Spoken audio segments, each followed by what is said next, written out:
আপনাদের সামনে আলোচনা নিয়ে আসছেন তারা মুফতি হারুন ইজহার হাফিজাহুল্লাহ, যুগ্ম মহাসচিব হেফাজত ইসলাম বাংলাদেশ। আসসালামু আলাইকুম ওয়া রাহমাতুল্লাহি ওয়া বারাকাতুহু। আলহামদুলিল্লাহ ওয়া সালামু আলা ইবাদিল্লাহি ওয়া বা'দ। আউযু বিল্লাহি মিনাশ শাইতানির রাজীম। বিসমিল্লাহির রহমানির রহিম। কুল ইন্নানি হাদানি রাব্বি ইলা সিরাতিন মুস্তাকিম দিয়ান কিয়ামু মিল্লাতি ইব্রাহিম হানিফা মা কানা মিনাল মুশরিকিন। সম্মানিত উপস্থিতি, সর্বপ্রথম আল্লাহ পাক সুবহানাহু ওয়া তাআলার শুকরিয়া, তিনি আমাদেরকে পবিত্র হজের মতো ইসলামের অন্যতম একটা বিধান, এবং যেটার সাথে ইতিহাসের প্রায় 4000 বছরের স্মৃতি জড়িত, আমাদের পিতা হযরত ইব্রাহিম আলাইহিস সালামের সেই তাওহীদের সংগ্রাম, এই মাটিতে বসে আমরা আজকে এখানে সমবেত হয়েছি। যেন সর্বপ্রথম আমরা আমাদের পিতা হযরত ইব্রাহিম আলাইহিস সালামকে আমরা স্মরণ করি। আমরা আজকে যে মিলিত হয়েছি, যে ব্যানার হবে না কেন, ব্যানারটা আসলে মুখ্য না, হেফাজত ইসলাম ফাউন্ডেশন করা। আমাদের মূল মিশনটা হচ্ছে তাওহীদের মিশন।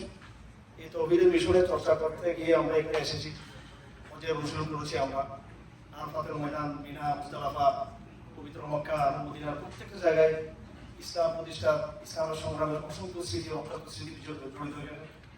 মা হাজারার কোরবানির স্মৃতি জড়িত, হযরত ইব্রাহিমের কোরবানির স্মৃতি জড়িত। সুতরাং আমাদের আজকে এটা যে আমরা বসেছি, যে টুগেদার আমাদের হচ্ছে, এটা যতটা রাজনৈতিক আছে, এটার গুরুত্ব হচ্ছে আধ্যাত্মিক। আমরা মিশনকে সারা দুনিয়াতে আমরা বিজয় করতে চাই, তাওহীদের পতাকা সারা বিশ্ব ব্যবস্থাকে আমরা নিয়ে আসতে চাই। এবং আগামী দিনে শুধু বাংলাদেশ নয়, ইনশাআল্লাহ যে আলামত, সে অনুযায়ী সারা দুনিয়াতে ইনশাআল্লাহ ইসলামের একটা জবাব হয়ে যাবে ইনশাআল্লাহ।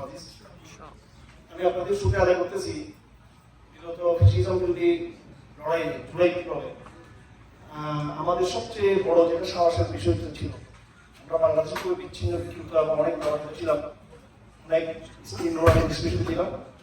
যারা আপনারা প্রবাসী ছিলেন, আপনাদের ফেসবুক আইডিতে যেগুলো লেখালেখি করতেন, এবং আপনাদের যে রেমিটেন্সের যে গতি ছিল, এই প্রবাসী শক্তিরা হাসিনার বিরুদ্ধে একটা বহুত বড় চ্যালেঞ্জের একটা শক্তি ছিল হাসিনার বিরুদ্ধে আমাদের পক্ষে। এবং হাসিনার পক্ষে যদি বলা হয় কয়েকটা কারণ, তার মধ্যে প্রবাসীদের উদ্যোগ এটা একটা অনেক বড় জিনিস ছিল।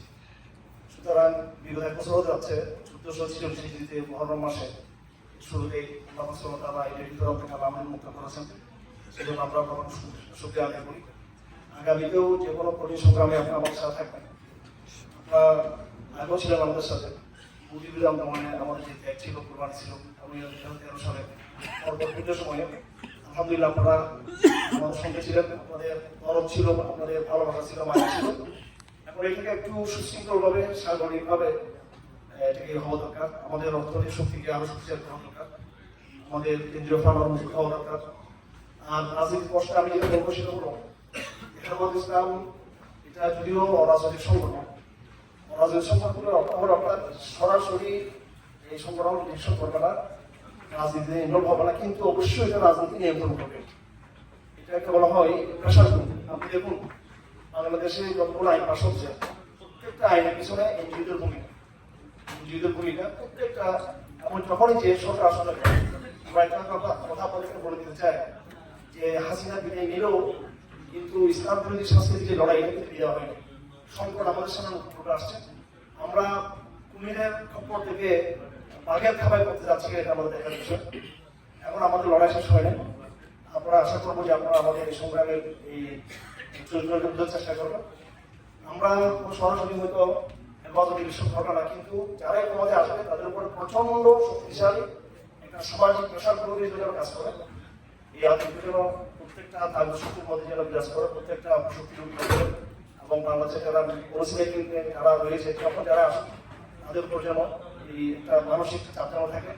এটা অসম্ভব করে যদি আমাদের মধ্যে যদি বোধ থাকে, ভ্রাতৃত্ব থাকে, আমাদের মধ্যে যদি সাংগঠনিক দক্ষতার মাধ্যমে এবং আর্থিক শক্তির মাধ্যমে যদি আমরা আমাদের কাছে চালিয়ে দিতে পারি, তাহলে সেই জিনিসটা থাকবে। আমি মনে করি এখন ঐক্যের কথা আসতেছে, হেফাজত ইসলাম নিজেই একটা ঐক্যের প্ল্যাটফর্ম।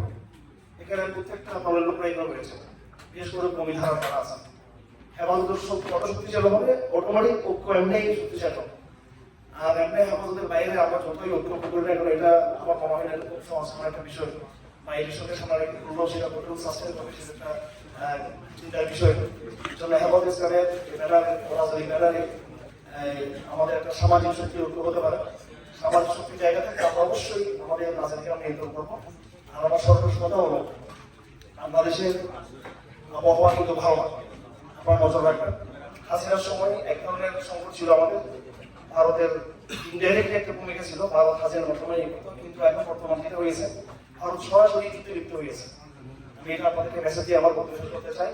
ভারত বাংলাদেশের বিরুদ্ধে সরাসরি যুদ্ধ ঘোষণা করছে। যে কোনো সময় যে কোনো পরিস্থিতি আপনারা দুঃসংবাদ শুনতে পারেন, সেই জন্য আপনাদেরকে মানসিক তৈরি থাকতে হবে। তার মোকাবেলা করার জন্য আপনাদেরকে মানসিক তৈরি থাকতে হবে। এর সাথে আমেরিকা প্ল্যানিং রয়েছে, চায়না প্ল্যানিং রয়েছে। এই তিনটা দেশের বিভিন্ন যে পলিটিক্যাল অনেক জটিল হিসাব থেকে রয়েছে। যতই এরা যেসব বলুন আসল তখন আসল ঠিক মতো হয় কিনা এই বিষয়গুলো খুবই সন্তোষজনক বিষয়। অনেক পক্ষ তৈরি হয়ে গেছে। আগে শুধু একটা পক্ষ ছিল হাসিনা বা আওয়ামী লীগ, এখন আমাদের অনেকগুলো বিরোধী পক্ষ তৈরি হয়ে গেছে। পরিস্থিতি আমি মনে করি আগের থেকে অনেক জটিল। যদি আমরা যদি ঐক্যবদ্ধ থাকি ইনশাল্লাহ আমরা বিজয় হবো। আলহামদুলিল্লাহ, আসসালামু আলাইকুম ওয়া রাহমাতুল্লাহি ওয়া বারাকাতুহু।